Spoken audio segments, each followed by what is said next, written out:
Acid wash denim एक ऐसा fashion है जो आता जाता रहता है, लेकिन कभी पूरी तरह से गायब नहीं होता। पर सवाल ये है कि ये आइकॉनिक लुक ये बनता कैसे है? क्या इसके नाम में ही इसका राज छुपा है? चलिए आज इसी की तह तक चलते हैं। देखिए, नाम तो साफ साफ कह रहा है एसिड वॉश, तो इसमें एसिड ही होना चाहिए, है ना? लेकिन क्या ये सच है या फिर ये सिर्फ एक स्मार्ट मार्केटिंग का तरीका है? असल में इस कहानी में एक बड़ा ट्विस्ट है। तो चलिए सबसे बड़े मिथक को ही तोड़ते हैं। पहली और सबसे जरूरी बात, एसिड वॉश में एसिड का इस्तेमाल होता ही नहीं है। जी हाँ, ये नाम असल में काफी गुमराह करने वाला है।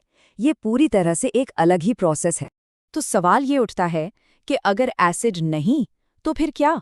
वो क्या चीज़ है जो डेनिम को वो खास मार्बल जैसा घिसा हुआ लुक देती है, जिसके लिए ये इतना मशहूर है? तो यहाँ है असली कहानी। ये एसिड से कपड़े को जलाने जैसा कुछ नहीं है। असल में ये दो चीजों का कॉम्बिनेशन है। एक तो है प्यूमिस स्टोन्स यानी झावा पत्थर, और दूसरा है एक बहुत ही स्ट्रॉन्ग ऑक्सीडाइजिंग एजेंट। इन दोनों का तालमेल ही वो जादू करता है। तो अब जब हम ये जान गए हैं कि असली खिलाड़ी कौन है, तो चलिए थोड़ा और गहराई में उतरते हैं। देखते हैं कि ये पत्थर और केमिकल्स मिलकर डेनिम को बदलने के लिए कैसे तैयार किए जाते हैं।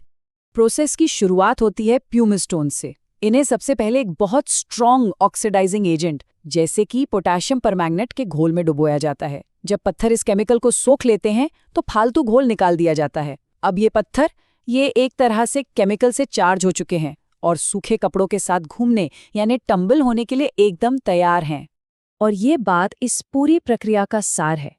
सोचिए, ये पत्थर कपड़े की सतह पर एक ब्रश की तरह काम कर रहे हैं।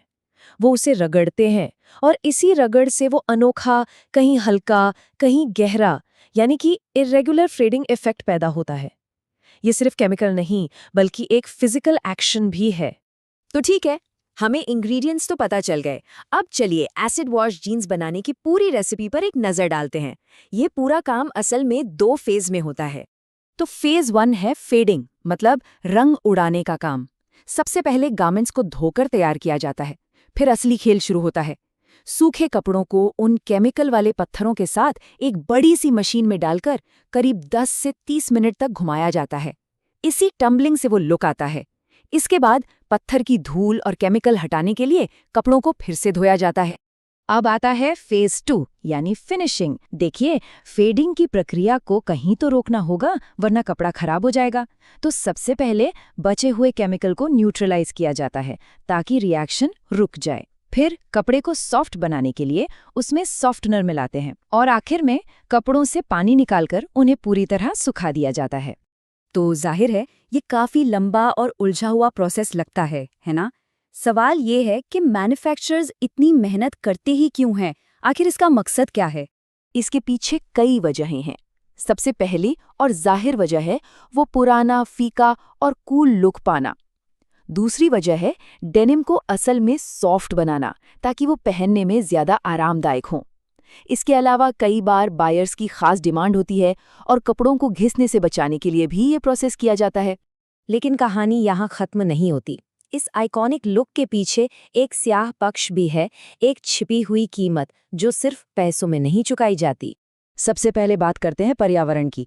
इस प्रोसेस से जो गंदा पानी निकलता है उसमें खतरनाक प्यूमिस की धूल और केमिकल्स होते हैं। कपड़ों के रेशे भी बर्बाद होते हैं।